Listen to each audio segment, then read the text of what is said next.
All right, so here we are. Honda Trail 125. This is a 2023 model year that I picked up with all of 50 miles on it. This is like kind of going to be my first ride review, although this is not exactly the first time I've ridden this bike. I've had it for about a week and I've put all of 20 miles on it. So I'm a seasoned Trail 125 rider. So anyways, I'm going to do this my first on video ride review of the 2023 Honda Trail 125. So far I'm really liking this bike. By the way, people say that the seat really sucks. I'm not finding that to be true. It feels pretty good. Maybe I'll know better when I've been on it for about an hour. Something I love you, Sheena. All the way up there. Anyways, I'm going to put this thing to the test, see what kind of power it has for climbing hills. And right in front of me here, right here, is Natchez Heights Road. Oh, I thought somebody wrote Natchez Heights Road. So powerhouse, going this direction, Natchez Heights Road, and this is a pretty steep grade going to the top of these rocks. This big hill here. So up there is wine country. It's where they grow a lot of grapes and things to make wine out of. And there's like some wineries up there, and it's a really cool scenery. So I thought if I'm going to do a video ride review, that I better take you guys somewhere where it's actually kind of nice to see the scenery. So we're going to get on this little bike and go to climb this hill. And I'm going to talk about this bike as I ride it. So let's get going, shall we?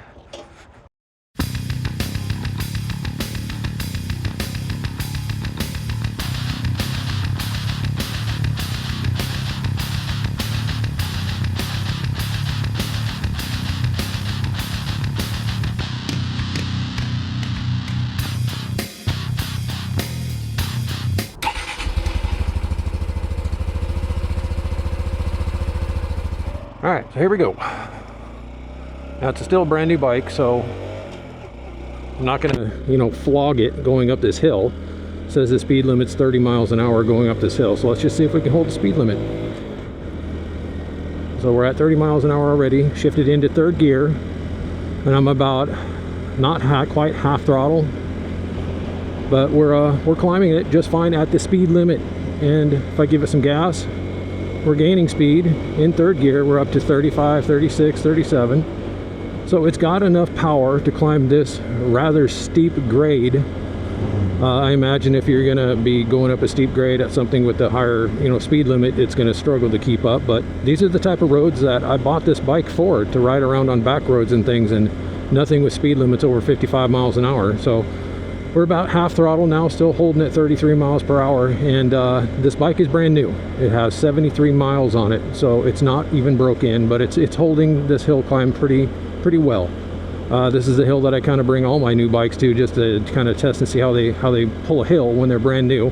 So far, none of them failed. I mean, I remember when I got my Grom, I was a bit underwhelmed with the performance of that bike coming up this hill, but gross. After that engine broke in, it was much better pulling the hill and things. So, hey, gopher.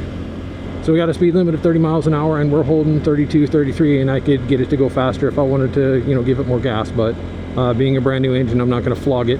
I know one of the bad things you can do to a brand new engine is to bog the engine and, give it too much gas when you're trying to, go up a hill or something like that. Anyways, so we get to the top of the hill, 35 miles an hour, 36. Shifting down into fourth and back up to cruising speed. So really, I mean, the complaints about how slow this bike to me are kind of unfounded, if that's the right word. I don't know. They're not legitimate complaints, because this bike being what it is, a 125cc trail bike, you really kind of got to know its purpose. So to complain about a bike like this being slow, it's like, well, duh, it's not an Africa Twin. It's not like some KTM 1290 Adventure or whatever you call those BMWs. I don't know what the hell I'm talking about. I don't know motorcycles. But anyways, its use, a bike this small has its particular use, and that's for kind of, just cruising around, going on trails, and at low speeds. There's no high speed purpose for this bike. Absolutely not. You'd be kind of foolish buying a bike like this expecting it to keep up on the highways and do 65 miles an hour. So anyways, let's get back to talking about what my impressions of this bike are. The first thing I kind of wanted to mention is the shifting.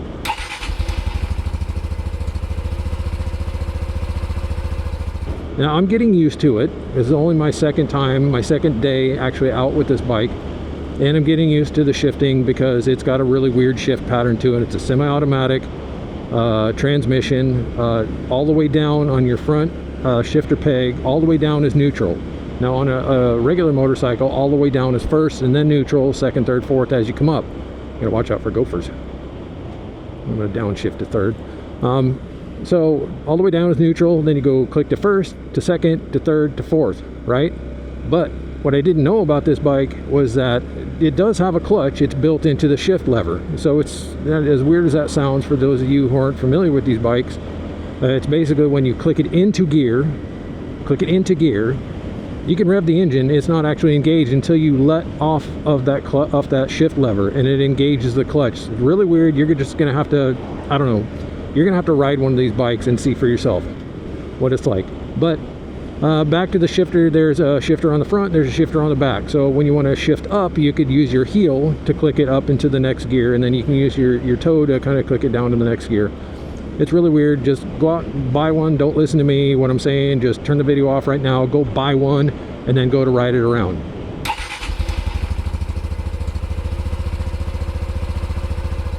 What am I on, trip A?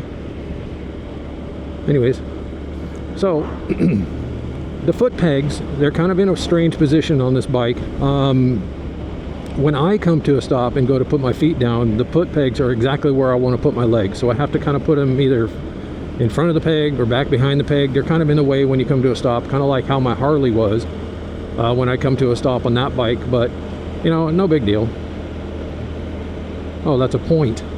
I was tripping out for a second because I got it set on trip A and I thought it said 102 miles, and then it went to 103.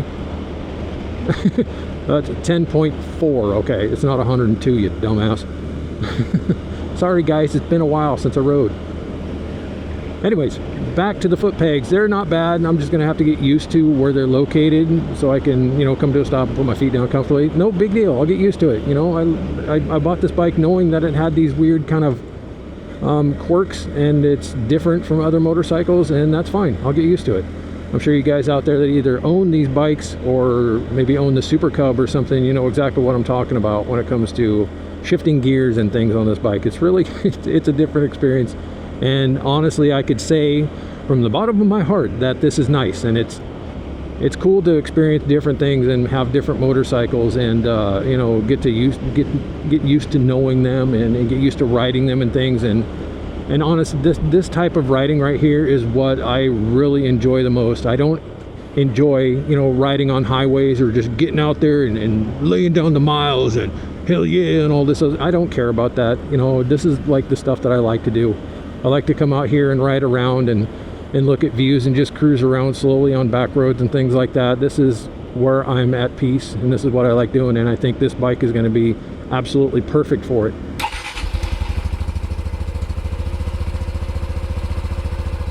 Speedometer, you can read it pretty well. I mean, it's not impossible. I'm glancing down, reading it. You know, obviously I couldn't see the decimal point after the 10, but anyways, you can read it.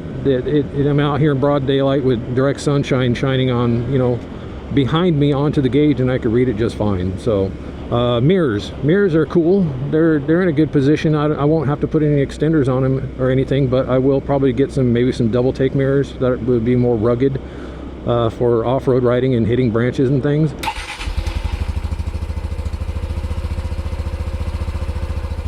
Talking about the seat, I've read online on the Facebook forums, Facebook message board, whatever you call them, the Honda Trail 125 owners group on Facebook. A lot of you guys talk about how this seat's pretty terrible, and I'll be honest with you, compared to some of the other bikes that I've owned, this isn't all that bad. I mean, it's doable. I've been riding around on it for quite a while now, and my ass isn't killing me, so I mean, I'll live.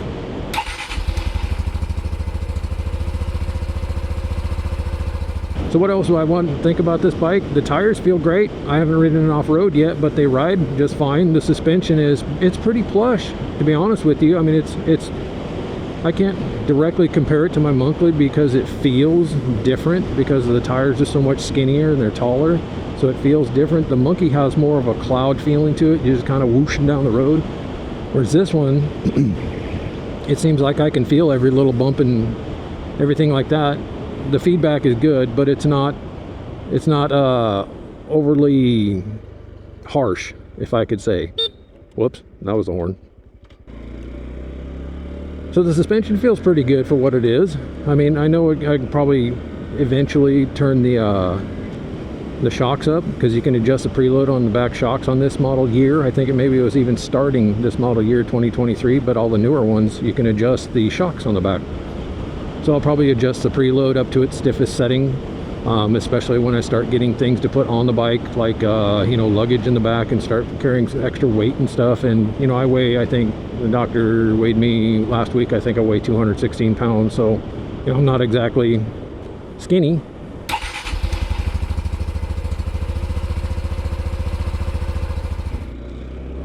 So anyways, back to the bike. What else can I say about it? The ergonomics of it is actually really comfortable. I figured I would be much more cramped on this bike than I am. I mean, there's plenty of room between, I'm 6'1", you know, I got plenty of room between my knees and the handlebars and things, and the seating position is, you know, my hands are slightly forward of my knees with the position of the handlebars, so there's no complaints. So far so good as far as like seating position is concerned.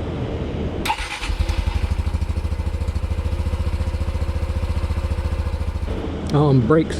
Let's talk about the brakes. They seem to work really well so far. I haven't slammed on them. I'm waiting to get at least a couple hundred miles on these things before I try to brake more aggressively. So I'm just kind of bringing it to a stop nice and easy, you know, like you do with a brand new motorcycle, brand new car. You just want to have things bed in properly, especially your brakes. And you don't want to get too crazy with the corners and things with brand new tires and stuff, because these tires are brand new and they're at least 2 years old, because this bike was sold to that guy that previously owned it a couple years ago, and then I guess he just decided he wanted something else.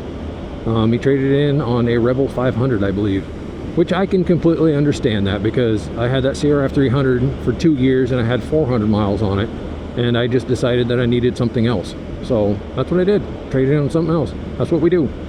You know, nobody's holding a gun to our head forcing us to own particular types of motorcycles. It's like trying on a pair of clothes, except way more expensive. You don't pay like 4 or 5 grand for a pair of clothes. Well, some of you might, but I sure don't.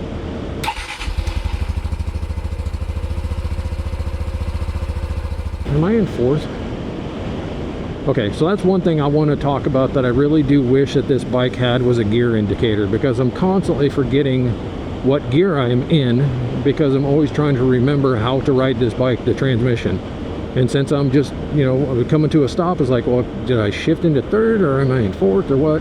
And a couple times I come to a stop and push down on the shifter, and I end up going back into neutral, which is all the way down. So you can accidentally shift into neutral when you don't want to.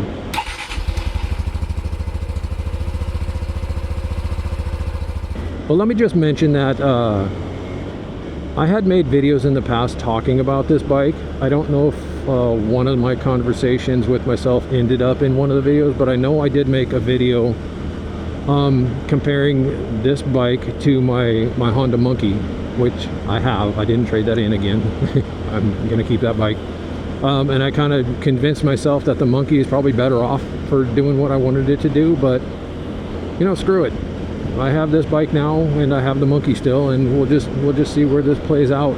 Because I don't know, like, you guys ever start thinking about a motorcycle, and no matter what the hell you do, you can't stop thinking about it? That's kind of the way that this little trail was for me. And I kind of question, if they had a Trail 125 sitting next to my Honda CRF 300L, which one would I have walked out the door with? And I'm going to guarantee that I would have walked out with this one, because this more fits my style. And I don't mean to say anything bad about the CRF 300L. It's perfect for a lot of guys, but to me that bike was just a little bit too serious as a dual sport, if that makes any sense.